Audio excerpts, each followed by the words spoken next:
তিস্তা মহাপরিকল্পনা অনুমোদন ও রোডম্যাপ ঘোষণার দাবিতে মশাল মিছিল হয়েছে রংপুরে।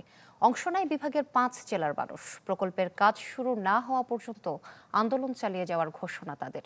কর্মসূচি চলে নদীর 8টি পয়েন্টে। হিউস্টনে রকিং টেস্টি, সীমানা ছাড়াও নিজেকে হারাও। আবারও তিস্তা পারে হাজারো মানুষের মশাল জ্বালিয়ে আন্দোলন। আয়োজকরা জানান, প্রধানমন্ত্রী তিস্তা মহাপরিকল্পনা বাস্তবায়নের ঘোষণায় খুশি হলেও শতভাগ আশাবাদী হতে পারছেন না তারা, কেননা এর আগে এমন আশ্বাস মিললেও হয়নি বাস্তবায়ন। তিস্তা পারবাসীরা বলেন, তিস্তার আগ্রাসী রূপে ভাঙনে বিলীন হচ্ছে বাড়িঘর।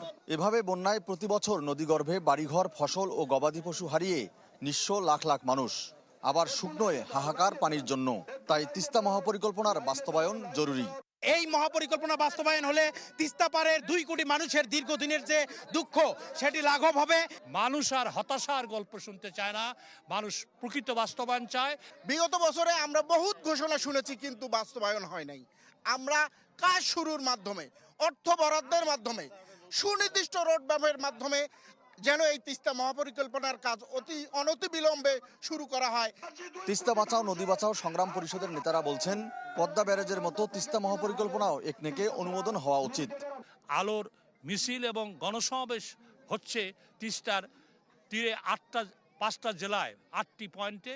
হাজার হাজার মানুষ এই আশা নিয়ে দাঁড়িয়ে আছে।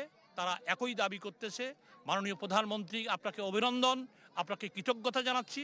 পাশাপাশি সুনির্দিষ্ট রোডম্যাপ ঘোষণা করেন, একনেকে দ্রুত অনুমোদন করে এই কাজটি শুরু করেন।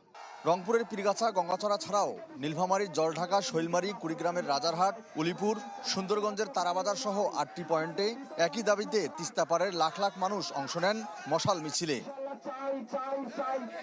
ফখরুল শাহিন, চ্যানেল 24, রংপুর।